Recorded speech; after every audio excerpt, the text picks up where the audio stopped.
Welcome back, guys, to another episode of Authentically Albertan. I am here joined today by Venice.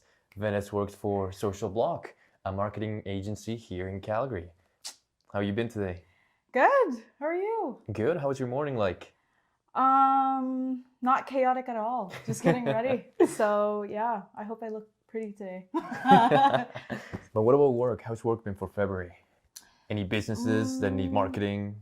Oh yeah, no, ever since January, we've just been hitting the ground running. There's like lots of people who are reaching out to us. Well, yeah. A couple of people have been reaching out to us, interested in our business. And we're expanding our team now, which is great. We have videographers and someone who works for like specifically in digital marketing. So, which is great because then we can offer SEO, which we didn't before, but now we do. So what's the CEO for our audience? Search engine optimization. So if you search up a keyword for a particular company, your company comes up first. So wow, that's amazing. Yeah. That's great to hear. Yeah. And all of that in just the first month of 2025. Yeah. No, it's been, I don't know, like fortunate things have been happening to us and we're just really grateful for it. And we're trying to ground ourselves, not get too in the head. But yeah, we're excited. Really. So how big is the company right now? Because as I understand it, you work for it. Mm-hmm. Unfortunately, the founders weren't able to be here today, but you're here representing them. Yes. So how big is the company? It's not entirely big. We're still very small. Not very small, but well, there's one branch back in London, Ontario, and there's a branch here in Calgary, which I help operate. And so we're just a team of probably 5 to 6 women right now, and that's not including videographers, which is probably like 3. So not a big team, but it's okay. We're being efficient about it. Did it start out in London, Ontario? It did start okay, and now Ontario. it's moving westward. Yes. Is Calgary your only other branch, or are there others? Calgary's the only one for now. For now, yeah. Okay, but there's room to expand. Oh, definitely. Nice. Yeah. And how did the name come about, BLOC? What's the story behind it? AI. AI. They wanted something, like fun, girly, and then I think the inspiration from Jenny from the BLOC, the song, right? I'm gonna have to it's look fine. for it. Yeah. It's fine. But BLOC usually means street or road or something like that, a community. And so like social block is kind of like, and one of our vision statement is like stay social on the block, which is staying relevant in the community. So yeah, but AI really generated all of that and they liked the name and then we just ran with it. And I think it's perfect, to be honest. So yeah, I think it's great. It's fun and we're pink. I also saw that you guys focus on building communities through your work in marketing. How does that work? Like what's the mission there? Well, we like to collaborate with like entrepreneurs, freelancers, give them like an opportunity to expand their portfolio. So that's really how we build a community, by just like helping each other out, because we know how rough it is out there, right? And we know how the workforce can be quite challenging, especially nowadays. And so to have us as an outlet for those people who are having those difficulties, it's kind of like a collaborative environment. So yeah. Do you find that a lot of people nowadays have difficulty with the digital age, like still? You know what? The people are getting better at it. I mean, now that Gen Z is in the workforce, and, and obviously we know more about how to handle social media and how to handle. We grew up with it. Yeah, we grew up with it, right? So I think we're not as people are not as behind, but there are some people still, some businesses still that still haven't integrated that marketing plan, and it's important that they should, because it's not going to go anywhere. Not unfortunately, fortunate for us, but yeah, it's a lot of keeping up with the times and just being able to adapt your business plan to fit different methods, different platforms where people can discover your business and bring you more success. Yeah, exactly. Yeah. Yeah. When talking about these community building aspects, do you guys have any stories of success regarding your current clientele right now? Yeah, so back in London, actually, Chrissy handles a place called Buzz Bagels. They first started with probably an engagement of like 0.8%, if I'm not mistaken. It was very low. Okay, the numbers could be wrong. It was very low, and despite having like 1,000 followers, there was only 0.8, like less than 1% of those followers were engaging with their content. We're interacting, we're liking, commenting. Yeah, exactly. So that there's definitely like a big gap. But now, the more they post, and the posts are more consistent and higher quality as well, and more specific to the target audience. Now they've tripled in engagement. Tripled, wow. Really. Yeah, which is great. Really great. And like one of the videos, when they first started posting videos, it was more like less than 1K per video, but now it's like probably over 2,000, which is great. Amazing for us. And how do you guys reach those many people? What are your different like strategies? What do you target? Well, it really depends on the company. On the company, right? Yeah, it really depends on what brand they have and who they're targeting. Analytics wise, Chrissy is the expert at that. But she has a tool that she uses, and it really just dives into what kind of audience usually reaches the content, or what kind of audience usually interacts with the content, what times are the best time to post. So yeah, there's lots of tools for us, which is great, makes it easier for us. And Instagram too, you know. I didn't even think about time.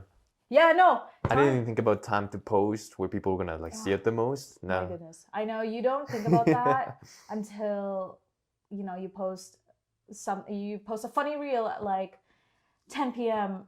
and no one interacts with it. Right. No, I've never posted a reel at 10 p.m. But like, yeah, it's really specific, because there's only certain times where people are on their phones. Or it's usually around noon, no? Because it's their lunch break, they're on their phone. It really depends on which demographic. Ah, gotcha. Like watches it, but yeah, usually noon.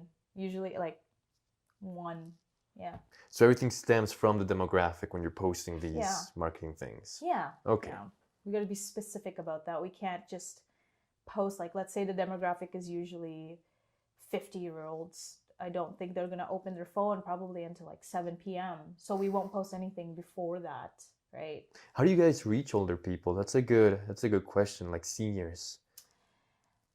Well, you know what? The seniors are on social media now, right? They don't, they're curious about it. And it's not like, well, the thing is, our businesses don't have like their target audience as seniors. But if we do, and we see the data, I think it's like mainly because they're curious. And we post certain things like reels carousel posts that may interest them on a certain times that they're more active on, which is probably around 6, 7. Yeah. That's crazy that everything comes from the demographics. You don't think about, like, when you're regularly posting, you don't think about, okay, I'm going to post it at this time. Yeah. To get that much of engagement. I know. And now even my personal posts, I have to think about that. Because I need to be strategic about it. Yeah. Did you have that kind of mentality? Like, did you pay attention to analytics a lot from your own personal experiences with social media? You know what? No. Personally, my social media is more of like a digital diary, so I don't really. It's not my priority. Like how many people like it, how many people see it. I just like to post it out there, and whoever sees it, right? But now with the knowledge, how does it impact you? Now I care. Now I care a little bit. I don't let it dictate when I post, what I post, but I do specifically choose a time when most of my followers are interacting with my content, which is usually at 10 p.m. So I don't know. I guess everyone's awake. Yeah, they're just done their shift Yeah. See what Venice posted. Exactly. They're knocking on my door. Yeah. And how's the difference between clients in London compared to the Calgary ones? Because I know you told me that you dealt with the London ones as well. I haven't like totally dealt with them, but I have like I'm slowly integrating myself into that. Actually, how does that role work? Like, how does that role work? You're here in Calgary, they're over there in London. Yeah. Do you edit their reels for them, or No? what do you do? So I'm an account manager. So what I pretty much do is I'm the first point of contact for clients. So if they have any like, you know, inquiries, any questions, or just want to suggest something, or simply want to meet, or anything like that, I'm their person that they talk to. And I'm the one who schedules the posts. I'm the one who schedules the posts. I'm the one who has to talk to the social media manager, or yeah, we call her a social media manager. And we strategize based on what the client wanted, based on what the client expects, and like what we think would be best for them, you know. So really I'm the person you talk to. So I communicate anything from the client to the team, and from the team to the client. So I'm like that middle person. Yeah. So clientele wise though, I haven't been to London, unfortunately, but I have heard from Tracy and from the girls there that they're more focused on collaboration and not as focused on like high quality production. While Calgary, since it's like a bigger city and it's growing, and Calgary is also very traditional in marketing, like ads, billboards, right? London isn't? No, London is very big on social media. Okay. So yeah, it's quite competitive there. But here, social media is still trying to get around that, and it's increasing. But mostly it's traditional marketing. I didn't think it would be that much of a difference. I know. I was surprised too, and I was like, "Oh, really?" But London is a smaller city, so everyone knows everyone. So that's why collaboration there is super important. But here, it's more of like high production wise, good making an impact. Videos. Yeah, exactly. Like how unique are you? Like yeah. So it's a very different landscape, but we're excited to see what we can do with it. Definitely. Yeah. And when it comes to, you know, dealing with the clients, are there any creative differences that you might have with the strategies you might pose? Yes, I mean, of course, you know, I know how social media works, and I know that there's some stuff that won't work all the time. But when the client sees on their end, they think, oh, we should do that because that's funny. But as someone who also cares about branding, sometimes their creative ideas don't align with their brand. And that's where I kind of have to break the news to them. Like, sometimes that's not how it works. But we do always come Is there an example? Can you tell me a story? Okay, let me think of a story. Maybe from my current client right now. He really wanted to do funny reels, and a lot of funny reels, but you know, he's a realtor, and it's also important for realtors to be knowledgeable about the market. And you know, aside from being funny and being personable, it's important for leads to know that he's serious. So yeah, trust is very important. Yeah, so as funny as his ideas were, I did have to tell him that we need to tone it down a little bit. He wasn't like unhappy about it, but he was just more like, oh, okay, we'll like we'll control ourselves from the funny content. But we do compromise on it, and most of his content is mix funny and mix actual business. Yeah. But that's good because it makes him stand out, you know? Yeah. It gives the business some personality. When I have a vision, especially with videos, reels, or stories, I like to communicate that right away. What's your main focus? What's your main goal usually with these reels? It depends. It depends, like each reel is different. We can't make each reel similar to each other, right? So it really depends on what we're trying to communicate in the reel. So our reels right now from the coffee shop is there was one that was specifically to capture the ambiance of the cafe, and there was one that specifically captured the personalities of our baristas. So yeah, it's different. So I can't really. There's not one particular one. Yeah, each one has its own specific focus, its own specific purpose. Yeah. But in each one, I'm specific about what I want. And I communicate that. Yeah. Like, here's the goal, here's what we're trying to capture. Yeah.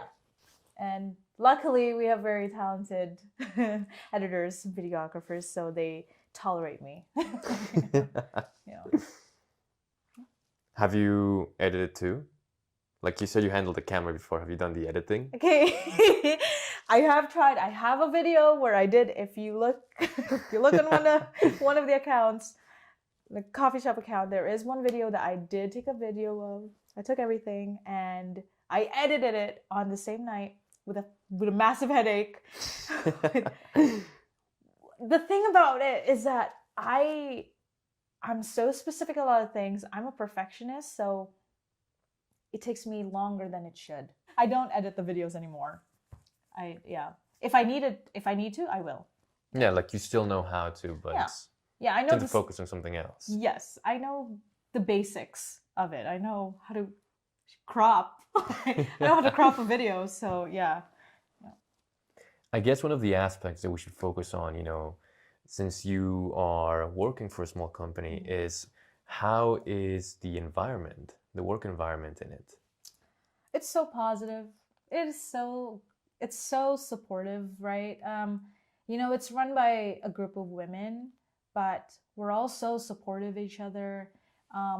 But also we're very honest with each other as well. If we think one aspect isn't working, then we communicate that and then we work on it. But the environment is just it's just one of a kind. And I've worked in different kinds of places and worked with different groups, right? But this one, like Social BLOC, just really, it's so positive, it's so motivating, and it just it inspires me every day. Every time I open my laptop and I have to do work for them. Just Do you guys have like workplace retreats or something to build up that?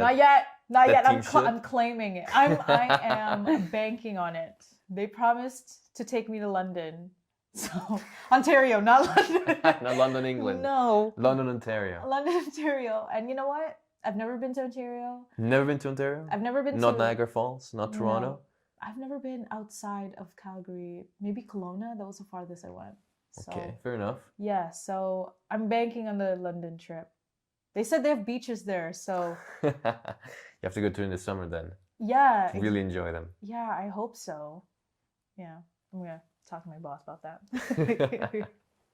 What types of businesses do you tend to focus on at Social BLOC? Well, we used to focus on restaurants, but now we're moving into more service-based businesses like beauty spas, pharmacies, anything really that offers a service. Yeah. So, yeah. What changed? With restaurants, they can only do so much in terms of, their budget and their what they can do with their marketing, right? Because sometimes they have not rules, but they have certain guidelines where they can't cross, and we're careful about that. So, but with pharmacies, and certain guidelines, like what? Like you can't mention a certain brand, or it's just gotcha. Competitors you can't. But sometimes it's good to mention that, but we don't mention it at all. But with service based, it's a lot of it is actually privately owned, and it's by entrepreneurs and stuff, so they decide everything, so we can help them decide everything. So and there's more room to move around as well and be more Do you find more creativity? Yeah, I do find it. Yeah. I haven't worked with a service-based client in a while, but I remember we had more More room to move around, yeah, and more ideas to flow through. We're more free. Yeah, because I imagine like, okay, in the restaurant business, okay, you got the kitchen, you got the food, you got the maybe the waiters. Yeah. That's about it. That's about it. Yeah. And then the service industry, you've got way more variety. Yeah. And how does it feel to, as a client, to work with Social BLOC? If I were to say, okay, well, here's my hot dog stand, let's say, and I want to get it out there. How does it feel to work with you? What do you guys offer, social media wise? Well, mostly it's more of like we offer support, right? So we meet, we get to know, what do you want? How do you want your hot dog stand to look? How do you want it to be perceived by people? And do you expect an ROI, which is a return on investment? And what does that look like, right? And then you tell us what you want, and then we strategize within the team about what would be best for you and what we think would work for you, and we communicate that back to you, which is like so it's such an open communication that no one feels, the client will never feel like you're in the dark about anything, because we will communicate anything and everything to you with a little discretion, but like, yeah. So it's very, very free Yes. conversation, free flowing, you know, very communicative. Yeah, and we want the client to give us their ideas as well, and we try to integrate their feedback. That. Yeah, we're so open to feedback. We like to tell our clients, just give us feedback. Every bi-weekly, tell us if we're doing good. If we're not doing good in this one thing, let us know, and then we'll work on that. So yeah. We're very open with communication. That's good to hear. That's good to hear, because a lot of people, you know, it's how they're perceived out there in social media, and they want to feel safe. They want to feel like they're showing themselves, their business in the best light possible. Yeah. So the fact that you can communicate this out to people, it's great. Yeah. We like talking. Yeah. Do you ever think of starting your own marketing agency? You know what? In the future, maybe. But I do really like Social BLOC right now. And it's a small business, and luckily our founders have made us like a bit of a stakeholder, so which is great. So I'm fortunate that I'm able to help them from the ground up, because they recognize that I've been there from the beginning. So it feels like, it honestly feels like I'm part of Social BLOC, and Social BLOC is for me as well. But when it grows and, you know, we move into other things, I would love to, honestly. I would like to stay in the realm of marketing, because that's always what I'd like. Yeah. How does it feel like here in Calgary? The whole marketing environment, is it very competitive? Do you have like any other many services here in Calgary that provided? You said it was growing. Yeah, it's quite, Calgary is such a big city. Well, not big. Yeah, it's quite big now. And businesses are growing. People are getting more creative with it. But like I said, Calgary was so used to traditional marketing, which is like, you know, the big billboard ads and like commercial marketing, that they're now figuring out that social media could be the next step. And this is where we come in, which is like, hey, we're here, we're at the door, we're here to help. So it's great. It's we're definitely there. It's good that we're here from the start when it's still like going up. Yeah. But I don't think it's quite competitive right now, because there's only a few social media marketing agencies in Calgary. Yeah. Do you know what the next branch is going to be? Where they're going to open it? Where? What city you'd like it to be, maybe? I think we were thinking somewhere in BC. Yeah. Like Vancouver? Probably. Most likely Vancouver. Yeah. Because that's even bigger than Calgary. I know. and they probably have more of social media there. But yeah, no, we have big dreams, all of us, and we want to be like fully spread out in Canada. So I think BC is definitely next. So when is definitely a question, but it's never never. So yeah. Yeah, that'd be interesting to see. I know BC is always filled with media. It's always filled with so many people interacting globally. Yeah. Because BC is a lot more, well, Vancouver is a lot more international than Calgary is. So it'd be interesting to see if maybe you get an international client. Right? Oh my gosh, that'd be great. My goodness, call us. But yeah, maybe in the future. We're definitely looking forward to that. But we're still trying to establish Calgary, of course, and have it more, yeah, just solidify Calgary right now as we have solidified London. And right now, how does the Calgary branch work? If so many people, like you said, you got a full team, but they're all in London. So how does the Calgary branch work? So the lucky thing about social media is remote, right? Right? So we only need to communicate through phone. And we have like meetings like pretty much every week. And yeah, so they provide the clients communication to me, and the clients communicate with me. And then I video call the girls in London and then strategize with them. And yeah, it's all in Zoom or Google Meets. It's all in video calls. So we don't have we don't have a problem in terms of like meeting up. And also we have videographers in each city as well. So we don't have anyone having trouble with like making videos or anything like that. You can always find people who are reliable. Yeah, exactly. And yeah, we're very lucky with that.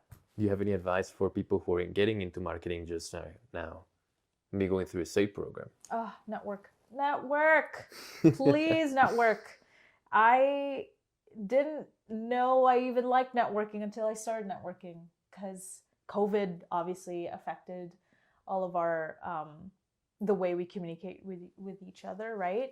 So that definitely affected me, and I thought I was more of an introvert. Yeah. But my teachers always, encouraged me to go to marketing. I go to like networking events, and then talk to people. And I went to one networking event and I just loved it. And then you meet so many interesting people that kind of, they share the same passion as you, the same drive as you. And it's so inspiring, to be honest. So network. Well, yeah, you feel like you found somewhere you belong. Yeah. And that encourages you to keep moving forward. Yeah. And it also like, not force it. Yeah, it kind of puts you in a position to communicate with people you never would outside of your comfort zone. But you are put in a position you have to communicate with them. And you know what? The things that you discover with people, oh, so good. Love I wanted to know more about the specifics of what you do, more in the technical aspect. So basically, obviously you handle all these accounts on different social media profiles. Is there one social media profile that you feel more useful than the other? How do you mean, like a platform? Yeah, like a platform. I mainly focus on Instagram. The other girls focus on other social medias, which is Facebook, TikTok. But the clients I work with right now is mainly focused on Instagram, so that's what I do. Yeah. Gotcha. But we do other stuff. So you do. Yeah, we do Facebook? We do Facebook. We do TikTok? Yeah, but that's like a whole different world again. So yeah, no, but we do dive into that if the client needs it.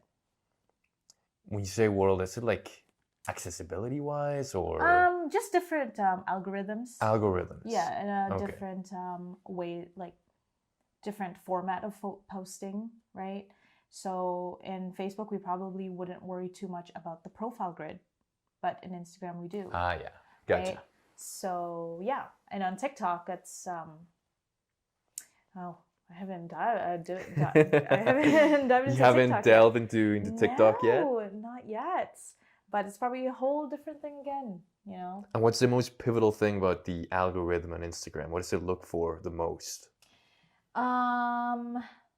It really depends. This is where we go into the analytics of it, because it depends on what times our followers are more interactive with it. So it's mostly on time? Yeah. That it focuses on? Either on time. Well, actually, the posting part, yeah, that's most on time. But like concepts of the video, we have to stay on top of what trends are happening. And with trends, you can never predict it. So we always try to look through it, like probably every week at the end of the week, and see what's happening, what are people doing now, like which dance, let's say. So what audios are trending, and what if we can use it for a video, or what music. So yeah, we stay on top of those. Yeah, I got you. Like what different music is appearing on the reels. Yeah. And all that stuff. How has reels, I guess, impacted Instagram? How has it changed it? Because reels are fairly recent. Like they kind of took inspiration, let's say, from TikTok. They did, and you know what? Like the videos from TikTok, it goes on there, and there's a running joke where, you know, you'll see a video from TikTok on a reel 10 months later. But how it has changed in terms of like the Instagram landscape is that there's even that button now where it's just, you specifically can just look through reels, right? I think attention span wise, it's good to have a good hook right away, because like TikTok, people, if the first 5 seconds of your video isn't interesting, or isn't like First 5 seconds. First 5 seconds are so important. Or the first, I thought that was being generous. Oh yeah. I thought it would have been like the first 3 seconds. Maybe with even, people's like yeah. attention span. Yeah. I'm being really generous right now, but yeah, like probably first 3 to 5 seconds, you need to have a good hook. And if you don't, then it's gonna get lost in the world of reels. So yeah, that's how it's changed, I guess. Because people used to just post videos wherever. Yeah. Right? Yeah. And you look on their profile, oh, there's a video. But now you want to like stay on top of that. Well, mainly it was hashtags before. That stuff got around. Yeah. Do they still factor in? Yes.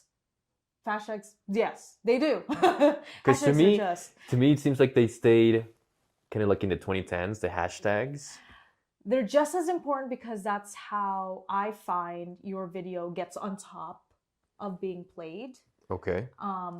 But people just don't look hashtags anymore. No, you don't use a hashtag as a caption. That's where we don't use hashtags as a caption. It's like at the very bottom of the caption, like the video, like you'll see the hashtags, but it's really just to get your video up there and to be viewed by other people.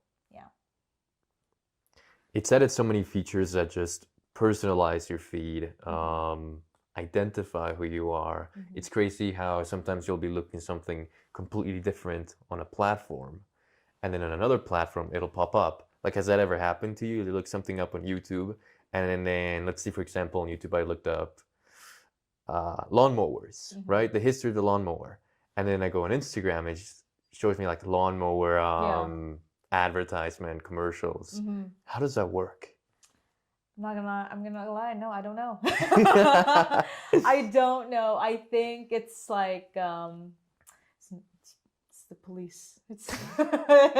No, I think with our phones nowadays, they can probably track what you're like looking at, and so I think it's that feature on the phone. You know, when you have an app and it says "Ask app not to track," or do you want the app to track? Like to allow? Yeah, right. Yeah. So I think it's just.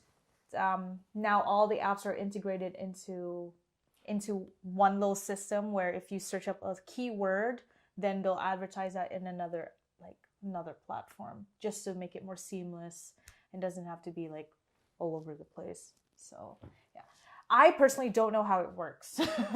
I think someone listening on my phone, but no, I'm kidding. There's also locations. Like adding locations to your posts. I've heard that also helps you just promote it to different people who'd be interacting with it.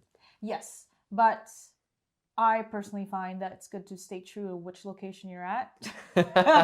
Don't put that you're in Belize if you're in Calgary. So it wouldn't make sense. So make it make sense. And no, location does help as well. Yeah. Do you have any rules for posting? Like 3 essential rules for posting to somebody who wants to grow an Instagram account? Say if Mitch, for example, wanted to have an Instagram profile, what should he post? I think it's good to search up on Google. It's a very simple search. Popular day to post on a certain day. Let's say Monday. Just search up what's a popular time to post on Monday. Do that time, you post it, and you see, usually when it's a public account and it's you put it as a creator account, you can see the analytics. And then if that certain time that you posted based on Google didn't work out, you get to see which times people saw it the most too. So then you can build off of that. Yeah. So your first post, you can literally like just post whenever you feel like it, because if you don't post, you're never going to know. Right. So just keep posting. Yeah. But so be consistent. That could be one rule. Mm-hmm. Find the time, find the day, be consistent with it. Yeah. What's another rule? What's the second rule? What about gaining followers? Ooh. Yeah. Gaining followers. I don't know. Like, we're talking personal or client? Let's say Mitch has a hot dog stand business. Oh my God. Hot dog stand. Mitch. Client, followers. I don't see with the follower increase in followers doesn't necessarily mean that your like account is like doing really well. You can have so many followers, but only 0.1% of those followers interacts with it, right? Okay. So I focus on more engagement, and so less about the quantity, more about the quality of the followers. Exactly, and also the quality that you put out as well. Yeah, that's gotcha. important. And the third thing is branding. It's like whether that be for client brands or your own personal brand. If Mitch's personal brand is being adorable, then that's what we'll do. We're gonna dress him up in different outfits, put him in sunglasses, and just make sure that the content stays true to that, right? You don't want to put suddenly Mitch is like grumpy. Yeah, or he's doing sports. It's like, what? That he doesn't do any of this, right? So you need to stay true. You need to know your brand so that you know what content you want to put out. So do most of your clients know their brand, or do you have to help them sometimes figure that one out? Yeah, sometimes we do have to figure that out. I forgot to mention this actually. One of our goals as a digital marketing agency now is that brand development. Okay. Yeah. It's really important. How many reels do you have to produce a week to keep up the engagement going? How do you not fall into irrelevancy in these platforms? Well, here's the misconception is that you have to post all the time. You don't have to post all the time. I think Instagram labels you as a bot if you do. Yeah, exactly, right? If you post a lot, like, wow, how much more can you really post? Like, I can't even think of so I don't think you need to post a lot to really stay relevant. The thing is, there's this thing called pretty much engagement. There's engagement and liking posting, right? Like, there's one thing about your followers engaging with your content, but there's also another thing with your account engaging with your followers or with other accounts. And so if you don't have to post all the time, you just need to let pretty much social media know or Instagram know that you're active. Gotcha. Yeah, you need at least you need your account to have a life, which is like you're commenting on other creators' posts, you're commenting on like your followers' comments. Yeah, you're following hashtags that may be relevant to your business, and then you interact. So it's not just you posting; it's you interacting. Yeah. For a business account, how do you guys comment, or how do you guys? interact with other? Yeah. We need to stay true to the client's brand or the business brand, right? We can't just say for real, like FR, if it's like under like a realtor's account. Like it doesn't make sense. We need to integrate our clients' like brand voice into the comments and how we can stay true to that. So we're very specific with words. Like we're careful about that. We just don't comment random stuff. I mean, if we don't know what to comment, then we just put like laughing emoji. If it's a funny video. Put the flame emoji. Yeah. Yeah. Flame emoji. Yeah, exactly. Exactly. So a lot of it is not just working on your own page, it's working in this larger community. Yeah. Interacting. Yeah. Okay. And I mean, it must be tricky to explain that to your clientele, to new clients, because if I were to hire someone, I mean, I expect them to be posting like almost every day, but it doesn't work like that. So how does it work? Well, we tell our clients, we've had instances where our clients would say, we should post, I want to post like every day, like a reel, like every other day. And I'm like, first of all, that's not possible because we don't have that much content idea. Like, it's so hard to find a content idea, right? To make a content idea. But it's just to sit them down and say, hey, another thing that we can do to make sure that you stay relevant is that you put yourself out there, which is like liking other people's posts, commenting on people's posts, saying, like, just showing people that you do support them as well, and then they can support you back. So, yeah. Gotcha. Interacting with them. In that case, how often do you suggest you should post? It depends. It really depends. But usually we do 2 reels per week and 2 graphic posts. Okay. Yeah. So 2 image posts. Yeah, 2 image posts and then 2 reels. And but it depends. What about stories? Stories? Like stories can Do they help out? Yeah, they help out. Okay. They help out. I mean, like right now with my clients, it's mostly like testimonials and all of that. So it's nothing too big. It's just like, if anything, the stories are just to tell people that you're active and to show people a little bit more about your business. But yeah, like our stories, when you post something, you're always going to repost that as a story anyway. So that's already a given. So yeah, but you can post stories. I think it's good as well. It's good to post stories. It's good to repost stories, especially from other creators' accounts. From other creators' accounts. Okay. Yeah. Nice. Good, that works. Yeah. It's tricky. That's why we're here. We do the thinking for you. Because like no one, here's the thing with people is like they think managing a social media account is so easy. It's really not. It's quite challenging. Another thing. Okay, so now, we've got Mitch posting about his brand, about his hot dog stand, being adorable, like you said. Yes. He's looked at his reach. He's put the hashtags up. He hasn't spammed. Yeah. Where can he find all that data? Or what does he do with all that data? How often should he check it? I would check it probably either weekly or bi-weekly, because sometimes one video may not necessarily reach a lot of people, and that's okay. Because with social media success, let's say, it's not like it's not instant. It's not instant at all.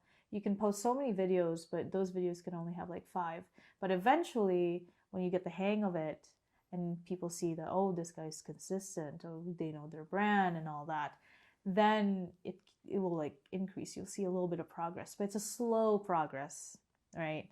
It's with social media, patience is key. You're never gonna see results right away. So aside from that, what other plans have you got for Social BLOC? What other things have been in the works at Social BLOC? We do have an app launching, we're hoping at the latest 2026, which is, since we utilize a lot of tools, right? And a lot of that is a little bit hard to follow when in terms of our clients staying updated with it, and it's quite complicated for them if we don't simplify it. So our app, we're hoping it to be like a monthly subscription thing where it's an all-in-one tool where they can see their progress in their social media, how they can better themselves in their social media, and like other tools as well where like communication is just more seamless between all of us. So yeah, hoping 2026. More to come, like more info to come for that, but that's a little. What inspired you guys to go for this project? Good question. I think with our founders, when they have an idea, they just go for it. So someone suggested an app and they're like, that's great, so we're gonna go for it. So they're just go-getters. Like everyone in this team are just so like, yeah, we're go-getters. So like if we like it and we think it will like benefit us, then we'll try to go for it. And this will help you stay more in touch with your clients? Yeah, and also it makes it easier for them, right? I mean, like even like explaining to you like how we strategize and what tools we use. It's kind of all over the place, right? And we want to make it easier for clients to just see what we're doing, and then what would like, so that, yeah, like just more seamless communication with them, and it's not as complicated. So having an all-in-one app for them to just press a button and just say, oh, here's all my analytics. I don't need to worry about it. I don't need to talk to them and ask them all these questions, right? Because everyone's busy. So, yeah. In your experience, have you found it challenging staying in touch with the clients, communicating? Not necessarily. I mean, there are days where, there's a bit of a gap in communication. Because, everyone has lives. They have different lives, different circumstances. But no, I've been fortunate enough that my client has been very active and just really eager about it. So, yeah. And what do you mostly cover in these meetings? Just updates. Like updates. Like here's your follower count, Yeah. here's how many accounts you've reached. Mm-hmm.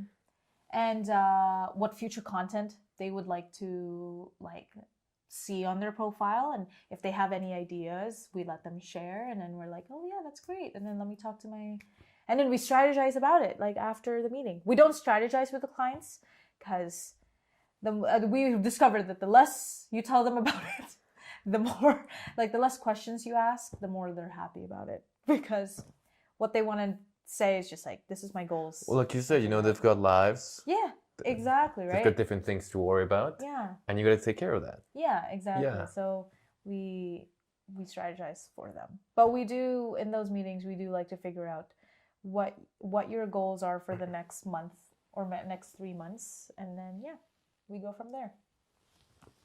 What must be challenging is meeting those goals, like knowing when to change strategies. Yeah. Yeah. Yeah. Yeah. Like knowing, you're on track for this, you're on track for that. We talked about how a lot of the times, it's not exponential that you grow on social media. Mm-hmm. There's not even a pattern within it, right? Mm-hmm. So predicting those goals, when do you know, okay, I have to pull back, I have to switch strategy? How does that happen? Well, when you do one thing and it doesn't work out, that's usually when we discover this. Like a post didn't reach as many people as you wanted to? Yeah, we don't base it on one post, but if it's like a series of posts and those series of posts don't work as well, then we realize, then we need Are there campaigns? Like real campaigns, ad campaigns? We haven't delved into campaigns yet. But imagine, do you treat them like that? Yes, okay. We do. Yeah, we do. But yeah, no, if it's, we don't base it on just one post that doesn't do well, because not everything's going to do well. But if it's a series of posts that don't do well or a series of reels that don't do well, then we need to sit back down and think hey, what else can we do? And sometimes the first goals of our clients is to increase followers, right?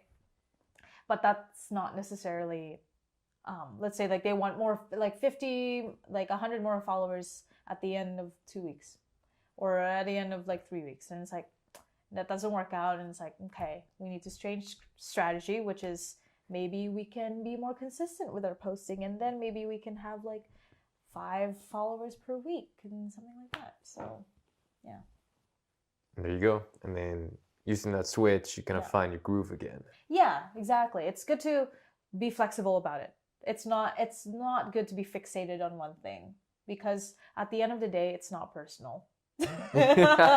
Just because you think it's a good idea, that's happened to me. Just because I think it's a good idea and didn't work out, that doesn't mean it's like a question on my ability. It just means it just didn't work out, and you know what, we're gonna look in a to way, another you're direction. improving your sense of the audience. Yeah. You're getting a better sense of what the reach is all about. Again, your audience, the demographic that we talked about. Yeah. Yeah. Exactly. That was one of my questions actually for this whole thing. You know, you're a social media marketer. How much time do you spend on your phone? Screen time? Oh god, it's actually embarrassing. Do you have an actual number? Like the last time, you know, your phone gave you that report. Oh, how much you get? My goodness. Okay, I probably average from like 10 to 12 hours. Yeah. It's it's not good. Don't get me wrong, but I can't help it, because every single, like every 5 minutes of my life, I'm back on social media looking for other inspiration, or I'm texting my client and what's happening, you know, or I'm texting the team. So yeah, it's the life of a social media. But you know what? I stay on top of trends. I know the lingo. Yeah. How fast do these trends come and go? Oh my god, yeah, that's the thing too, which is like, we need to stay on top of trends, because let's take the demure cutesy trend. Do you remember that? I remember the yeah. But yeah, with the trends nowadays, right? Like maybe it's probably changed quite a bit since COVID, right? Because everyone was like chronically online. But now it's like a mix of like real life, you know, people are not as chronically online, but also a mix of chronically online people. Trends can come and go like within a week. Yeah. So it's good to like stay on top of it. But maybe a week's being too generous? Yeah, no. No, maybe, not to maybe I'm too being too like mean about it. But 2 weeks. But more than that, I wouldn't. Yeah. Unless it's a funny audio that really stays true to your brand, then I would still do it. Because But aside from that, you don't I wouldn't like do the I wouldn't. do the dance of the week. Yeah. I mean, yeah. But honestly, you know what? As much as like the algorithm is important, and like what's trending is important, like staying true to that trend and staying on top of it is important. It's also just good to have fun with it. Sometimes it's not that deep. So you know what? If you like an audio and you like a dance, do it. Like, people like to watch other people have fun. Humanizes the brand. Yeah, exactly. So, you know what? Like, go for that audio that was trending like 2 years ago, because it could be trending again. It could be trending again. So, why not? Yeah. I can see a lot of Philadelphia Eagles stuff trending right now. You just won the Super Bowl. Yeah. I mean, it wouldn't match my clients, but yeah, exactly. If I was in the US, yes. What would match your clients right now, recently? That's the trend happening. Mostly like funny audios. Funny audios. Yeah, when you lip sync an audio, it's like you put that as like you put a context in the video or in the caption, and then you lip sync that audio, and people like that. Yeah. Any specific examples though? One specific example that I just did actually, like a few weeks ago, was what was that song by Sam Smith? I think it's called Latch. And it's, remember when people used to take a video of themselves opening their acceptance letter from a university? Yeah, I remember that one. So a few weeks ago, it was trending when people would pretend that they got accepted into something, but really it's just to play. It's a play about like, oh, I'm pretending, oh, my dog is pretending that they got into Harvard. And then they get the dog really excited, right? So what I did for that is that even though the trend may have died down by that time, I still went into the coffee house and had told the baristas, hey, like, pretend that you got, pretend that you have like an acceptance letter, but the context of the video was that they found out that a customer gave them a 5-star review, and it did really well on their page, and I'm really proud of them. And it was Nice. There you go. It was fun. It's a really funny video. It's a funny video. Yeah, it's cute.